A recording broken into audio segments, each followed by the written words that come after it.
Genesis, when man sinned, Adam and Eve sinned, then I've heard it said, God cursed the world. God cursed Satan. Not Satan. And he says, cursed is the ground because of you. Yes, and so how do you now understand that curse today? When God said curses the ground to Adam, what do you understand actually is happening there? Is God cursing? Well, that's how it's interpreted, that God. Yes, but how do you now, after being in this class, understand it? God's separating himself.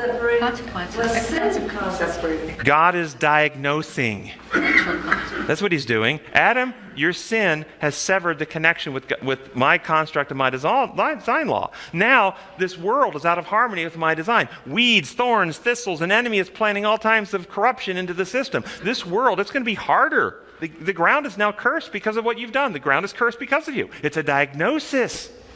It's not an infliction. He's just speaking reality. Doesn't it say curse the ground for your sake?